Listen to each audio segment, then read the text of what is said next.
What's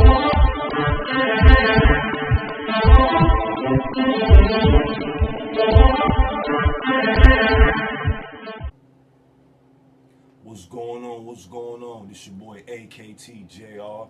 Facts from AKT Urban Podcast. The first official video. I decided to start it off with the last movie I went to see recently in theaters, which was a hell of a movie. No other than the great Spider-Man Homecoming. So let's get down to it. This will be my first video. This will be the Spider-Man Homecoming movie review from AKT JR. Alright, so let's start it off.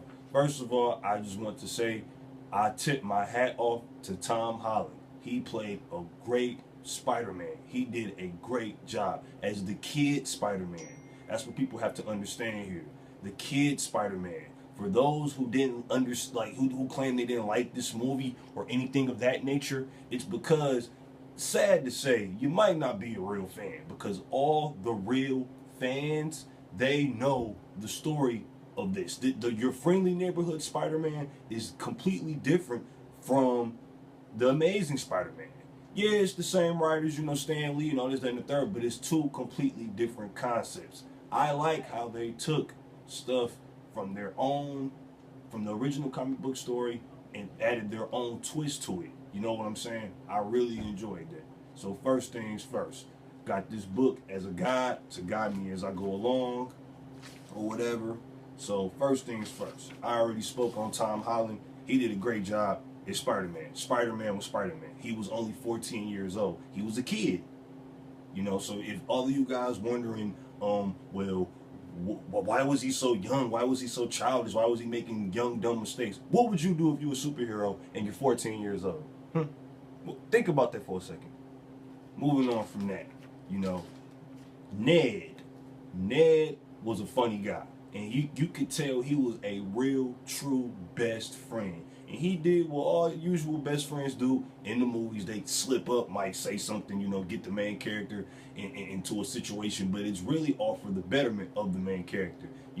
I thought it was pretty dope how, Peter was able to keep his identity a secret with even just Ned. Because in the other Spider-Man movies, nobody knew his identity. So this is what you guys have to understand. Stan Lee is a genius for how he did this. Ned was Ned, funny guy, nerdy, very highly intelligent, and at the end of the day, he had Peter's back and he did what was best for Peter. He supported Peter and through it all. So that answers that. Liz, beautiful young lady. She was an upperclassman.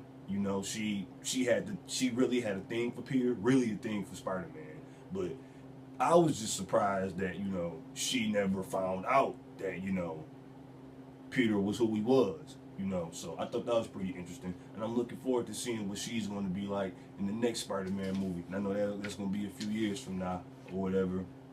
Michelle.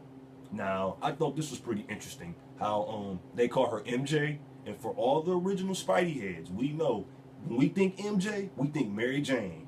Beautiful white, blonde hair, not blonde hair, red hair, blue eyes, red bone, all of that. No, but this is a different type of thing. This is why Stan Lee is such a genius. He took that and flipped it and made it into something new.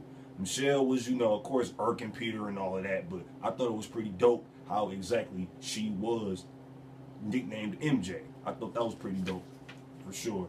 Mr. Harrington, the coach of the little team that Peter was on, he was a pretty cool guy, I guess, I ain't really got to spend much time on him. He did his job or whatever. Stark, the Tony Stark. Robert Downey Jr., he did his thing as usual. I thought it was pretty good how they showed the backdrop of how he recruited Spider-Man. And for those who are Marvel heads and they keep up with the movies and the timeline, I thought it was pretty dope how they showed it or whatever, how he was recruited and how it picked up from where Civil War ended or whatever. Well, at the scene where Peter came involved. And, Stark was in, he was like a mentor to Peter. And I thought that was pretty dope how they included him and they threw the Avengers into Spider-Man Homecoming as well. So that's why the next Spider-Man movie and the next Avengers movie are going to be pretty epic to see. I must say that for sure. For sure. Michael Keaton as the Vulture. Now this is great. Now anybody knows when you think of Michael Keaton in the Vulture, Come on now. Well, just Michael Keaton, period, as a superhero. Who do we think of? Batman, because he played a hell of a Batman. Even though I prefer Christian Bale, that's just my generation or whatever. But Michael Keaton played a great Vulture. You know, he was smart. He was tech savvy. He knew what he was doing. I enjoy him as definitely as the Vulture, most definitely. Bokeem Woodbine as the Shocker. The only thing I have to say about him with the Shocker, I felt like he could have been just a little more badass, just a little more. I think he could have given him a few more action scenes. That's the only thing I really got to say about him or whatever. All in all, this movie was good, and anybody that understands the Marvel like comics or whatever, you understand your friendly neighborhood Spider-Man is pretty much the kid Spider-Man.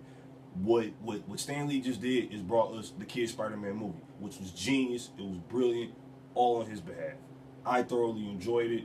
I hope you all, for those who haven't seen it, I think you all would thoroughly enjoy it. I don't want to be a movie spoiler. It's just my quick little review or whatever on Spider-Man Homecoming. So, Spider-Man Homecoming, very good movie. Thank you all for watching. Like and subscribe to this YouTube channel, Facts from AKT Urban Podcast. We're going to keep it going, y'all. Let's support the movement. Let's get it.